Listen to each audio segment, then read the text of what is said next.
दानञ्च धम्मचर्याच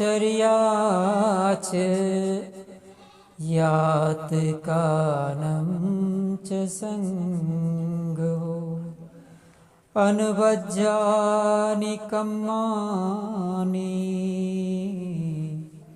एतं मंगलमुत्तमम्।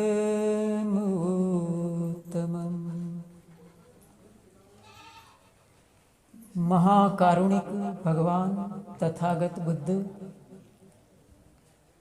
बोधिसत्व भारत रत्न बाबा साहब भीमराव आंबेडकर हमारे पूज्य भदंत प्रज्ञा बोधि तथा हमारे पूज्य भदंत करुणा बोधि, उनको चरणों में वंदन प्रणाम। श्रद्धावान उपासक उपासिकाएं, धर्म भाई धर्म बहन, बुद्धिज्म की बात आए और अनाथ पिंडक की बात ना आए, क्या ऐसा संभव है? बात है श्रावस्ती राजगिरी की। राजगिरी में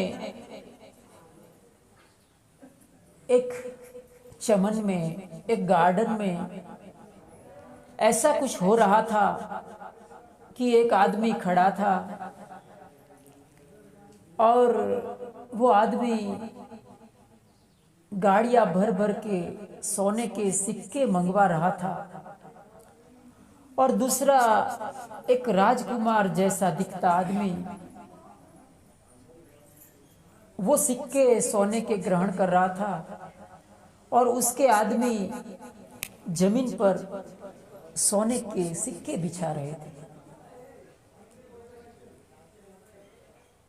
जो गाड़ियां भर भर के सोने के सिक्के ला रहा था, कौन था वो आदमी? जो राजकुमार जैसा दिखता था, वो कौन था? आखिर ये सब क्या चल रहा था?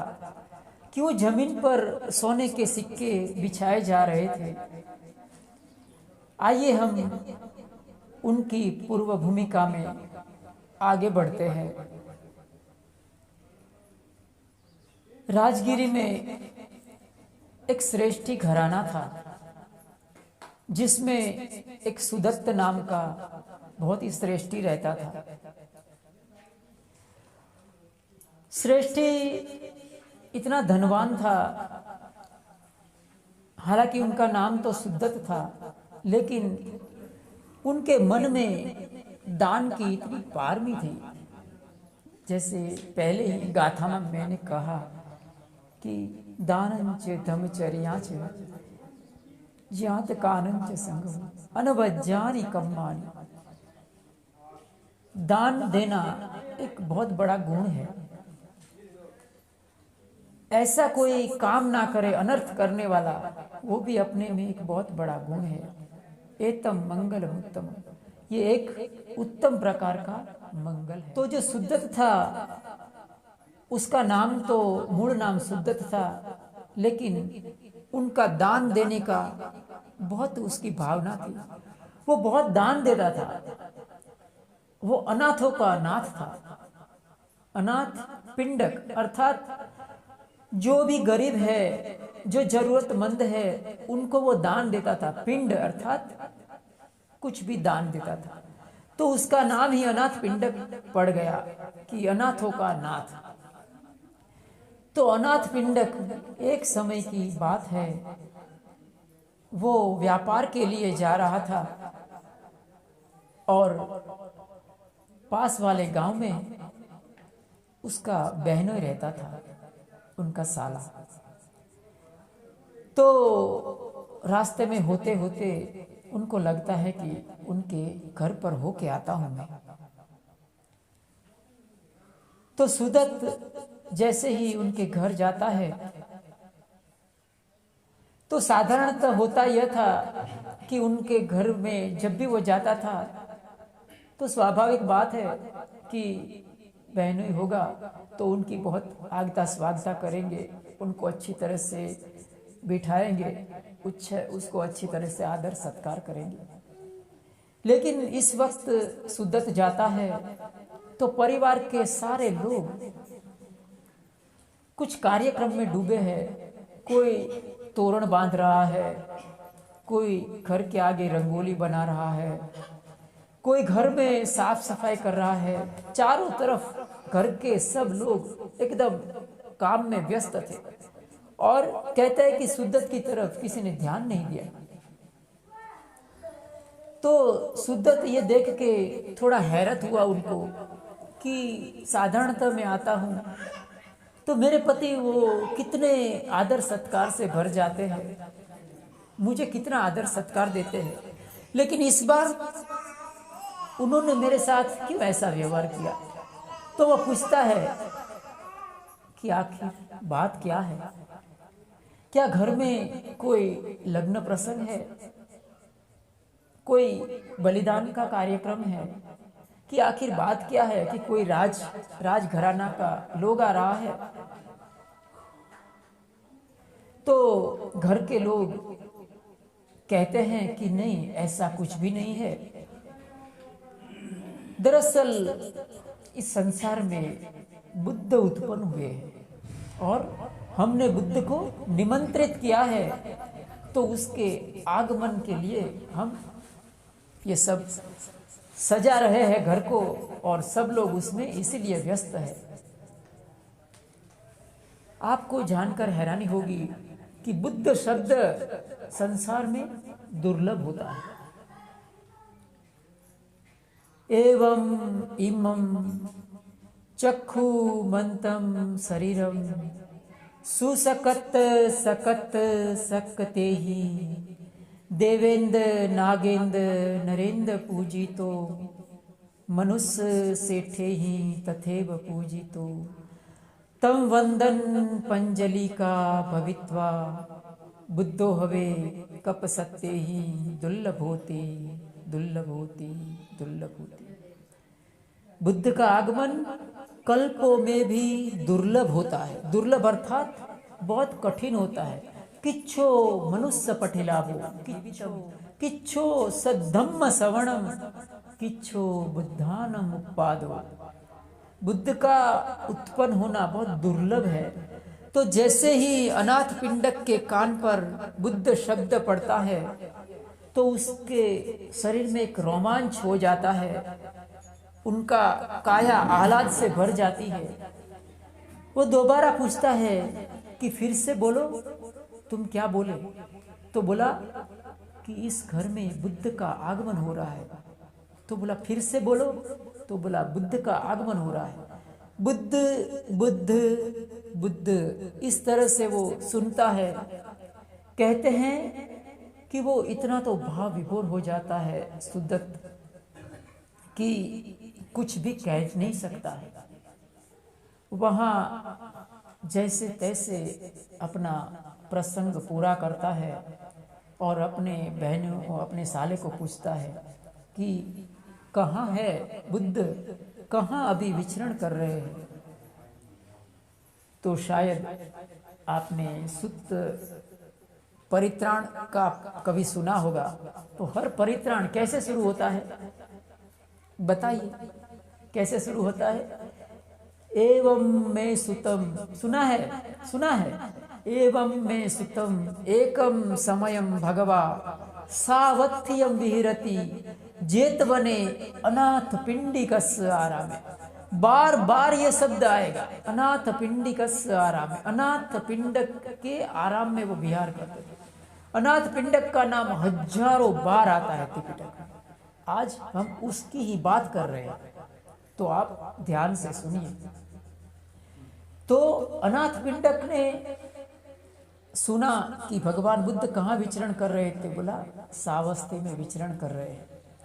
तो अनाथ पिंडक व्यापार जैसे तैसे खत्म करके अपने घर जाता है और कहता है कि वो सो नहीं पाता है। रात भर करवटें बदलता रहता है। कब मैं बुद्ध को जाके मिलूं, कब मैं बुद्ध को जाके मिलूं। वो बहुत पुण्य पारमी वाला आदमी था। तो अभी सुबह भी नहीं हुई थी, भोर का सूरज भी नहीं निकला था। अंधेरे में ही वो चल पड़ता है बिना रुके। जल्दी जल्दी वो निकलकर बुद्ध को मिलने के लिए जा रहा था। जाते जाते विहार में पहुंच जाता है। अभी सुबह नहीं हुई है तो देखता है कि एक परछाया, अर्थात इंसान का सुबह का अंधेरा होता है तो दिखाई नहीं देता, तो एक इंसान इधर उधर टहलता था। भगवान बुद्ध थे। विहार के आसपास भगवान बुद्ध चंक्रमण कर रहे थे। अभी तो दूर से सुदत्त आ ही रहा था तो भगवान बुद्ध उनको पुकारते हैं, आओ सुदत्त आओ। क्या कहते हैं भगवान कि आओ सुदत्त आओ। उनके मन में बहुत आश्चर्य होता है सुदत्त को, क्योंकि उनको कोई सुदत्त के नाम से कोई जानता नहीं था। उसका जो असली नाम था सुदत्त, उनसे कोई जानता नहीं था। उनको क्या नाम से जानते थे? क्या नाम से जानते थे उसको? अनाथ पिंडक। उसको सब लोग अनाथ पिंडक के नाम से जानते थे। सुदत्त नाम किसी को मालूम नहीं था। तो उनके मन में बहुत भाव विभोर हो जाता है कि हकीकत में ये बुद्ध है, क्योंकि मुझे कोई जानता नहीं मेरा नाम, और बुद्ध ने मुझे नाम देके पुकारा। कहते हैं कि भगवान बुद्ध के साथ थोड़ा वार्तालाप करता है।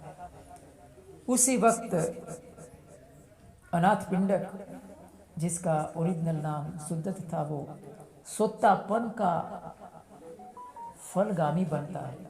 वो सोत्तापन बन जाता है। श्रोतापन अर्थात बहुत बड़ी अवस्था है, एक ध्यान की, समाधि की, निर्वाण की, मुक्ति की एक बहुत ही महत्वपूर्ण अवस्था है, जिसको कहते हैं श्रोतापन। स्रोत में पड़ जाना अर्थात श्रोतापन। वो श्रोतापन की अवस्था को प्राप्त कर लेता है। वो भगवान को कहता है कि भगवान, मेरी इच्छा है कि मैं आपके लिए एक निवास का आयोजन करूं। भगवान का एक सिद्धांत था, जब भी कभी अनुमति देते थे तो वो मौन रहते थे। तो भगवान ने मौन रहकर उसको अनुमति दी। कहते हैं कि अनाथ पिंडक इतना खुश हो जाता है, भागा भागा वो श्रावस्ती में जाता है और सब जगह एक अच्छी सी जगह ढूंढता है। किसके लिए? भगवान का विहार बनाने के लिए। तो इधर उधर सब जगह ढूंढता है तो एक जगह उसको मिल जाती है। बहुत ही रमणीय स्थान था, प्राकृतिक सौंदर्य था और सब तरह से अनुकूल था। पति रूप देश वासोच पुब्बे च कत पुण्यता अत सम्मा पणिधत एतम मंगलमुत्तम। पति रूप देश वास अर्थात अनुकूल स्थान हो रहने का।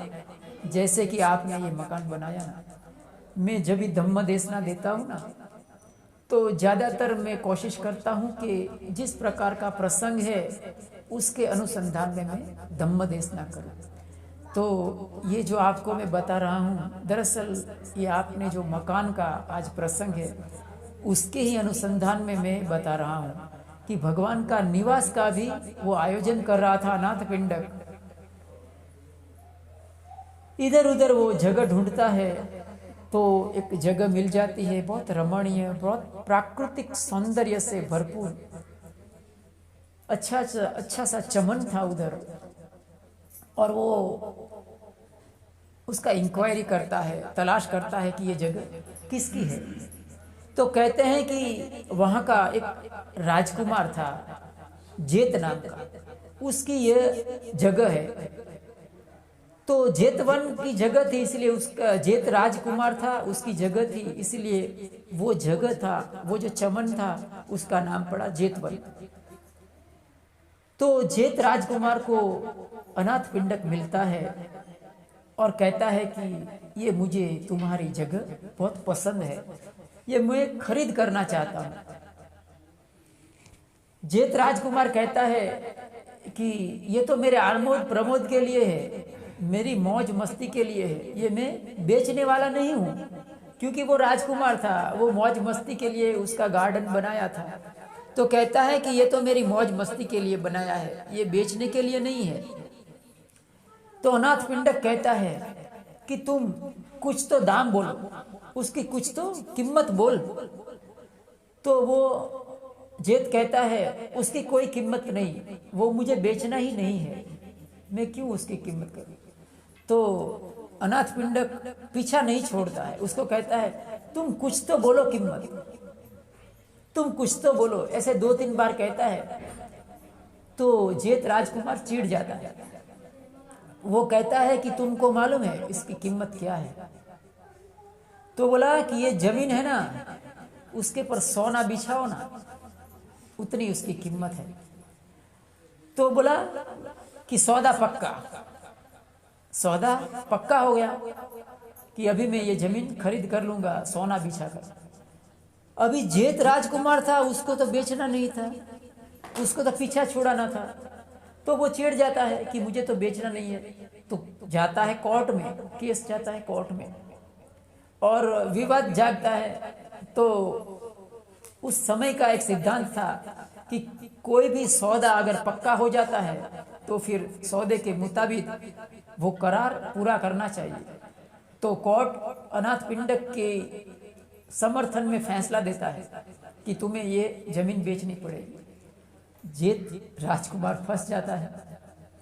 तो कहते हैं कि अनाथ पिंडक गाड़ियां भर भर के सोने के सिक्के मंगवाता है और सब सोने के सिक्के वो जमीन थी उसके ऊपर बिछाता है। और तकरीबन वो आधी जमीन पर सोना बिछा दिया। तो जेठ राजकुमार था, वो आश्चर्य से भर गया कि ये आदमी पागल लगता है। जमीन की कभी इतनी कीमत हुआ करती है क्या? जमीन की इतनी कीमत हुआ करती है कभी? तो वो पूछता है कि तुम क्यों इतनी जमीन की कीमत चुकाने को राजी हो गए। तो अनाथ पिंडक कहता है कि तुमको मालूम नहीं है, तुम क्या जानते हो, ये जमीन पर बुद्ध का विहार बनेगा बहुत बड़ा।